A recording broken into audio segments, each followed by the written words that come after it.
Welcome all. This particular video comes rather quickly on the heels of my previous one, but I thought it was warranted so that the actual subject matter could stay fairly topical. And that's really to do with the balancing of a Pocket 4K or 6K on the Crane 3S specifically, but also on virtually any gimbal that might be able to take the configuration.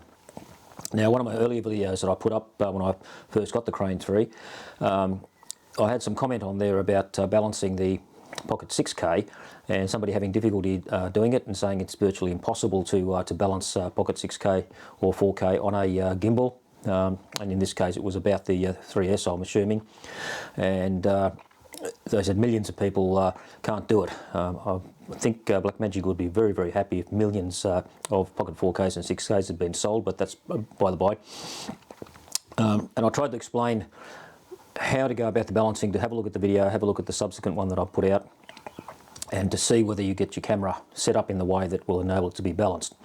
And I think there's an issue here where people may not want to follow some guidance and just trial to see what they can do, because at least in that comment the particular person was refusing to believe what I'm trying to tell them, what I've shown here, that you can balance the Pocket 4K in quite a complex configuration as well. So this isn't just a simple thing. Now, what I do suspect sometimes people are doing is they've got a Pocket 4K 6K with a tiny little lens. A typical lens that people use with the 4K happens to be a Panasonic 12 to 35 lens, which is a tiny little thing. And you're trying to balance that on virtually any gimbal around, you're going to come into difficulties because of the width of the body. You can't get the camera forward enough, or sorry, backwards enough with a small lens as you can with some weights. Now, I sort of suggested that, don't know what sort of lens they're using, but if you have a lightweight lens and you've got a Crane 3S, use the plate that comes with it and the tubes, the 12mm extension tubes for the focus rails and the lens support. Use that to extend it out and put some small counterweights at the front, so that you can then bring the camera body further back. And I think that would solve a lot of people's problems. Adds a bit more weight to the system itself, but if you want to get a proper balance, you have to do that. Now, I've seen videos of all sorts of different gimbals, cameras such as the Canon 1DX, a very tall camera and a heavy camera. It too has balancing issues, and people need to put counterweights either onto the roll arm. Underneath, I've seen weights on there to try to bring the centre of gravity lower down. And it all again hinges on getting your camera set up with the appropriate centre of gravity so that it's right in the middle of all the components, and try to get it so that there's more away from the body towards the front of the camera itself. And I think you can balance pretty much any Blackmagic camera on almost any camera. The big factor is going to be that gap there between the roll motor and the camera body, or whatever happens to be on there. With mine, as I can hopefully demonstrate here with my little the Wi-Fi or Bluetooth controller that comes with this. I've just been playing around with it recently. I don't really intend to use it other than to check on firmware updates and things like that. But if you can have a look at that, you'll see what my camera or gimbal camera combination can do. Now, that's not something that you can easily do with any other gimbal, purely because of the roll arm that can be extended out and enabling you to actually bring the camera back. The Crane 2S or the new latest DJI SC2, the arm's not long enough, and there's no way that you can easily balance a Pocket 4K on it. I'm not saying you can't put all the accessories that I've got on there and get a sort of a good balance set up. So I think it's really important to try and have a look at how you've got it set up, and follow the information that I've provided and just see whether it works or not. If it doesn't work, well, then it won't. But to simply say that it's not going to work because other people couldn't get it to operate doesn't mean that it's true. All you need is one example that demonstrates that you can do it, and therefore you've really got to look at yourself and say, well, what am I doing wrong, because you can't balance.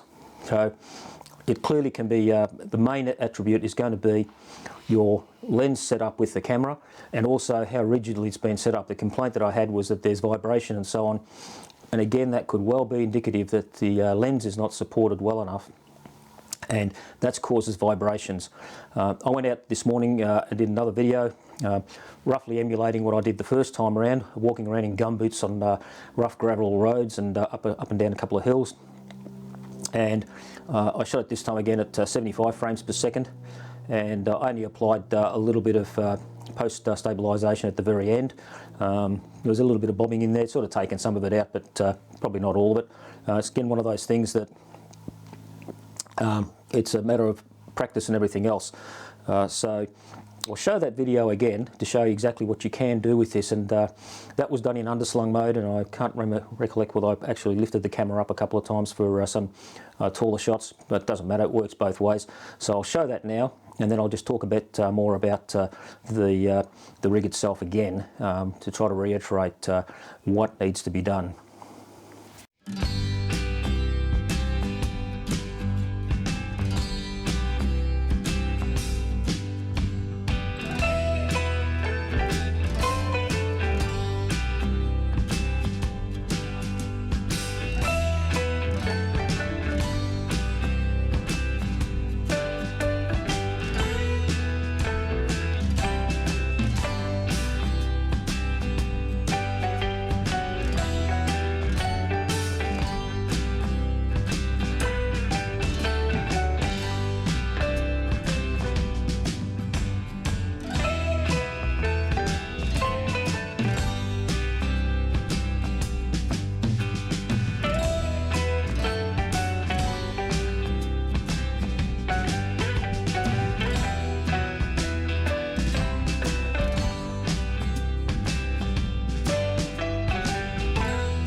Okay, so as you can see, it's probably an improvement over the first one that I did, over the same path.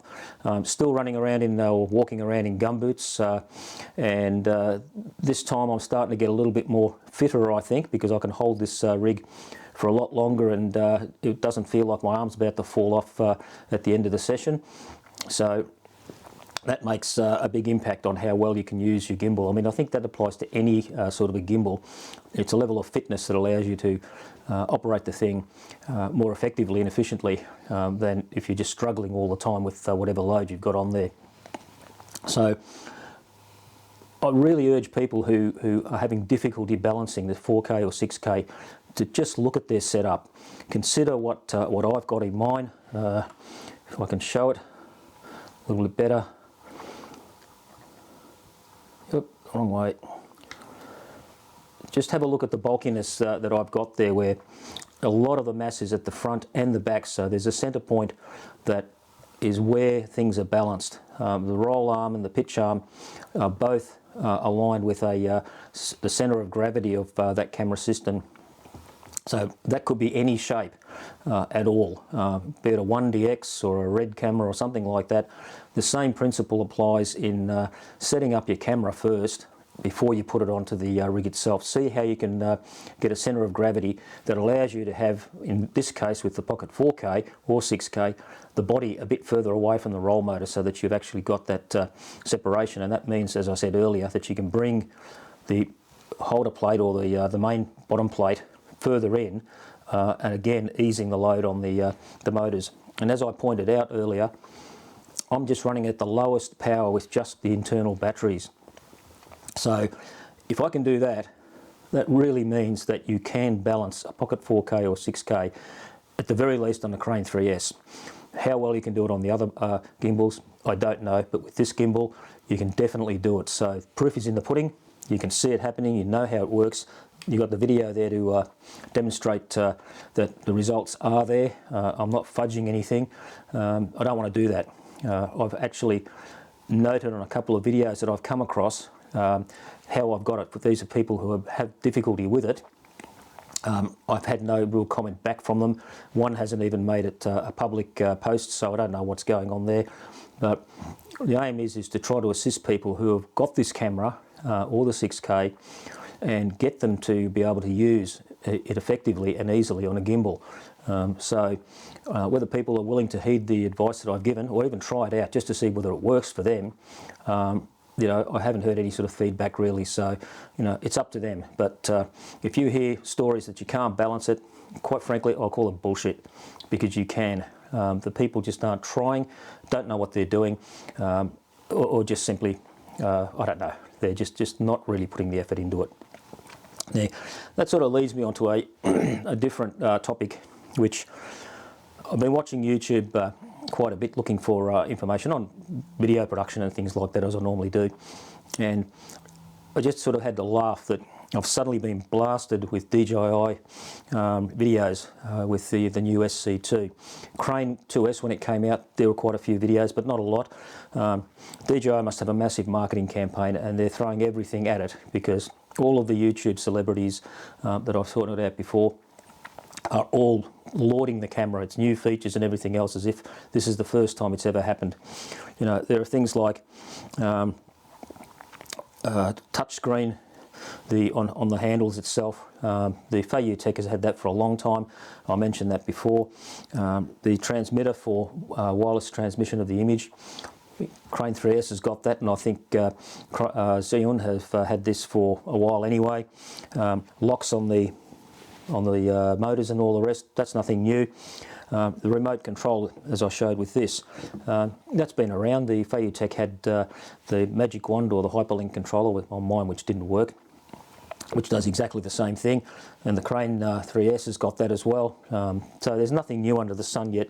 You know, they're pushing all of this. So the question I sort of pondered when I looked at all of this is, who do you really trust on YouTube when it comes to products and making a buying decision and everything else? Do you take the guys or girls who are entertainers, get thrown all this stuff free, just to make sure that they get more stuff, they don't get too critical about it? Or do you look at those people who don't rely on manufacturers to provide them gear to keep their little YouTube channel rolling, and actually buy the gear themselves and find out what works and what doesn't? And I think the latter are the ones that really need to be searched out, because I sort of have my doubts with some of the celebrities, and the things that they leave out are more important than what they include.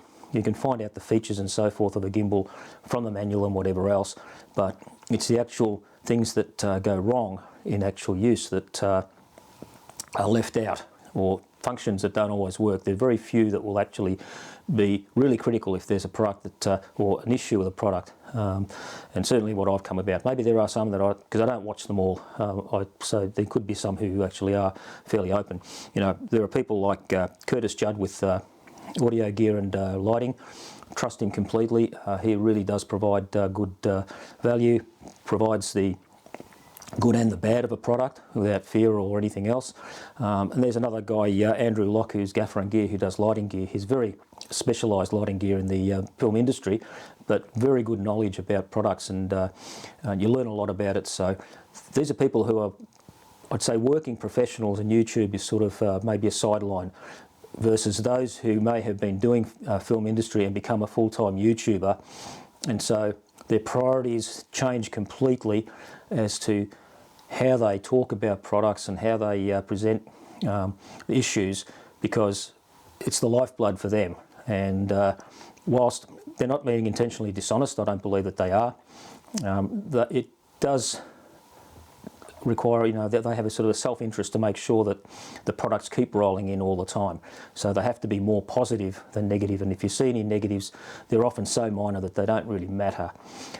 So that was the sort of thing that when it came to looking for a gimbal, watching some of those reviews just gave me no real information, and it was only when I came across people who had bought the gear, bought all the other gimbals as well, and found problems with them, that it sort of led me finally to the Crane 3S, which I was very confident that would work.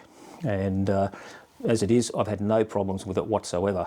And the setup, that took nothing, absolutely nothing to set it up. I wasn't fidgeting around with it for hours trying to get it balanced and all the rest. And as I've noted, it's not perfectly balanced, yet I don't get any vibrations or anything else. So again, back to the main point, if you're having difficulties with any gimbal balancing a Pocket 4K, see where the COG is, see if you can get the thing set up. But most notably with the Crane 3, because it's got that extension arm that you can put on, it allows you to bring the camera out by putting weight at the front. A big cine lens and things like that would have no problems whatsoever. If you're using small photographic lenses, you have to rethink how you're actually going to balance it, and you'll need weights at the front so that that centre point is at the right place, and it'll be where the pivot arm is, especially, or the pitch arm. That's where you want to make the centre of gravity to exist on the camera setup that you've got. And if you get that part right, then you'll find the balancing to be quite easy. I tried to explain it in my last video.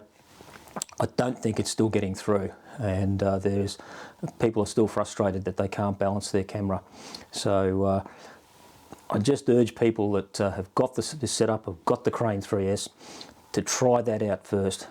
Put your camera away from the gimbal and start seeing where your balance points are, and then start looking at the balancing. So that's really all I've got to say. I'm still happy with the gimbal. It's still a good, or gimbal, because that's what it's still doing as far as I'm concerned, is giving me some gym exercise. But I'll keep at it, and I'll bring more information out as I find any issues and things like that with the rig itself. But to date, it's been working flawlessly, so I've got no complaints whatsoever. So that's it for today, and hope to see you again. Cheers.